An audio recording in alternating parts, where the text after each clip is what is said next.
The worst kept secret in NASCAR racing is no longer a secret. Kyle Larson was officially announced today as the driver of the number 5 Hendrick Motorsports Chevrolet in the 2021 season. Now, if you're a subscriber of this channel, this is probably the least surprising news of all time. If you are surprised by this news, perhaps you should subscribe right now because we've been tracking this story for probably the better part of the last 2 months. It's been rumored for a while. And like I said, it hasn't exactly been a very well-kept secret, but it certainly has been fun to track down some of the details of this as it broke or as it was discovered, and we have finally gotten to this point where Kyle Larson is signed by Hendrick Motorsports. Now, we got a lot of things to talk about here, but while I've got your attention, I figure I'll throw a couple of things out there, perhaps as some bait for you to subscribe, and it relates to IndyCar racing.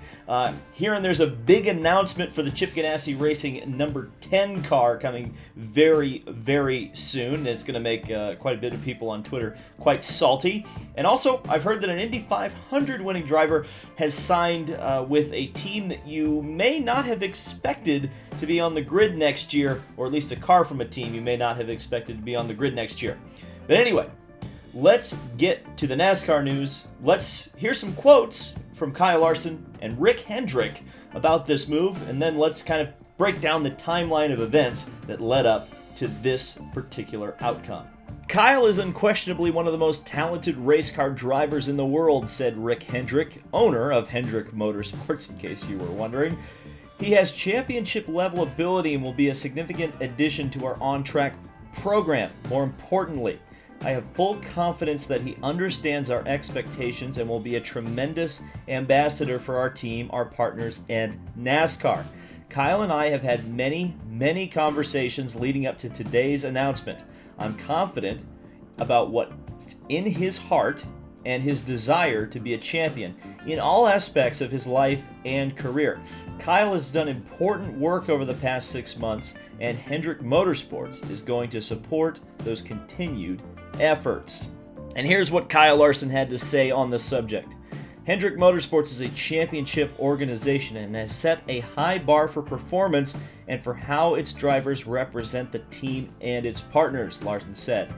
My goal is to win races, be a great teammate, and continue my personal efforts to grow and hold myself to that high standard personally and professionally, making the absolute most of this platform and the opportunity in front of me is my focus. I know what's expected of me and what I expect of myself on and off the track. Mr. Hendrick is one of those people who extended a hand to me over the past 6 months. Our initial conversations were not at all about racing. He cares about me as a person and wants to see me succeed beyond driving.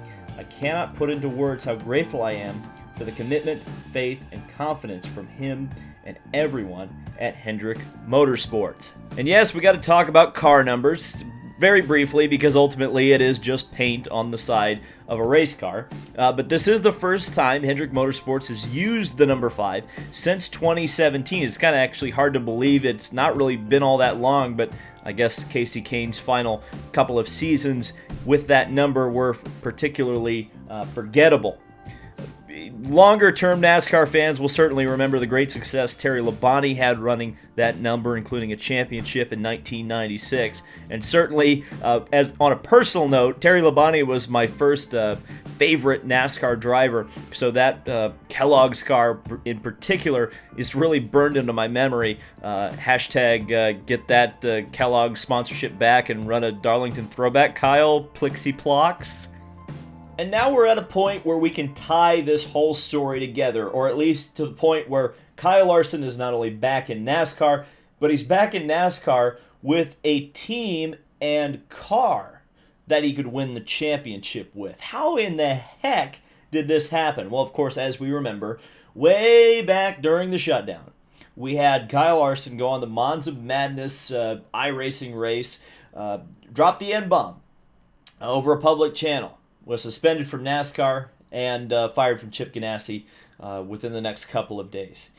He then spent the next few weeks certainly grieving or recovering from the onslaught of media hitting him constantly, social media hitting him constantly, and ultimately, as stated in his piece that he wrote on his website, decided not to let it hurt him, to learn from the experience and be better. He went to Minneapolis, the George Floyd Memorial in particular, did some work there with some charities, worked at the Urban Youth Racing School, which we'll talk about again here in just a little bit. Then he began dirt racing again, and his win percentage has been absolutely unbelievable. Something like 60% of the races that he's entered, he's won. One of the greatest seasons of all time as a race car driver, pretty much anywhere. I mean, just the sheer dominance. I mean, when Rick Hendrick says, Kyle Larson, one of the greatest race car drivers in the world today, I'm honestly going to believe him. Now, we get into the point where we started picking this story back up and started talking about when the real rumblings started to begin with Kyle Larson and his move back towards NASCAR. There were rumblings pretty early on that in fact, before all this, it seemed like Kyle Larson was on Rick Hendrick's radar. After this, we began to hear some rumblings. Bob Pockris, I think, was one of the first ones that kind of came out and said, hey, Hendrick's looking at Kyle Larson. They'd like to sign him. A lot of people were questioning that because, of course, Hendrick is essentially the factory Chevy team in NASCAR. Chevy was very, very public and very, very quick to disassociate with Kyle Larson.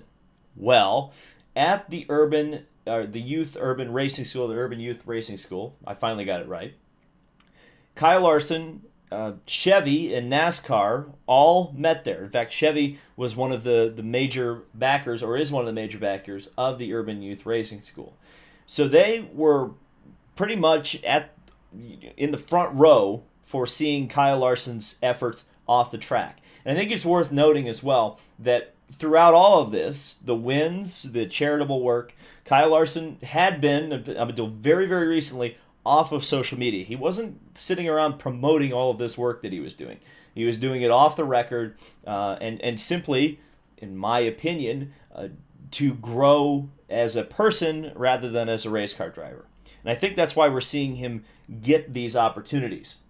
Then we had Kyle Larson drop his letter, which had a few hints, including one that was found by NASCAR Fan Police over on Twitter, particularly that Perry Stuckey, who is the vice president of human resources at Eastman, which owns Lumar Windows, had been one of the people that had reached out to Kyle Larson to help him in his time of need, try to get him to understand why saying the N-word is not only not a good thing, but something you should definitely not say and why it's so hurtful.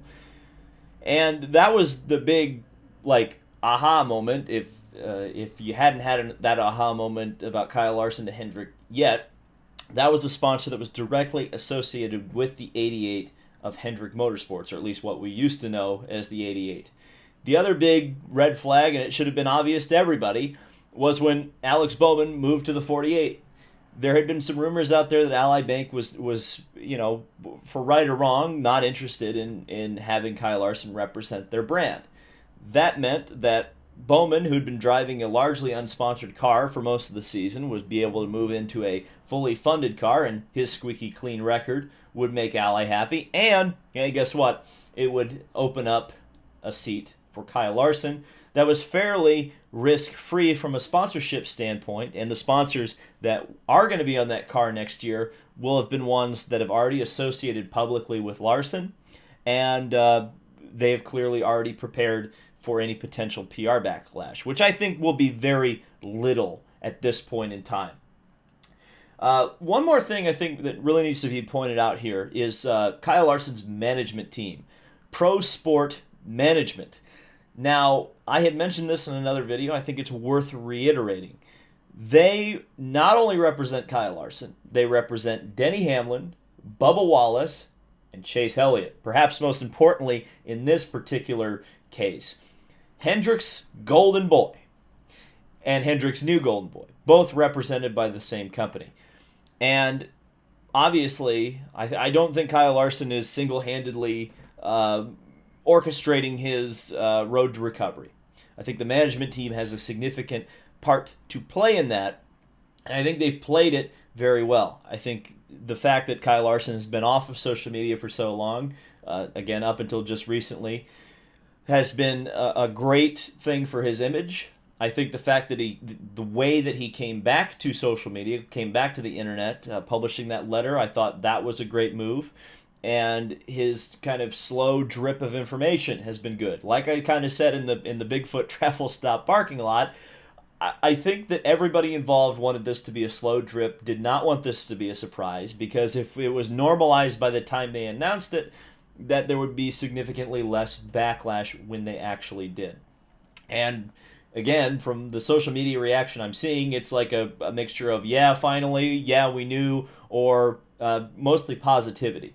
Now, certainly, I don't think you're wrong if you're skeptical of Kyle Larson. I don't think you're wrong if you criticize him. In fact, I think a healthy dose of criticism is healthy, no doubt about it. The one thing that I would ask is don't be unfair to the guy. I think everything that I have personally seen has been positive, and I think he is going to be a positive influence in NASCAR in more ways than one. And if you're talking about being able to win races, championships, I think he is going to be an incredible contender next year. He could potentially be the Cup Series champion next year. I think we need to prepare ourselves for that possibility.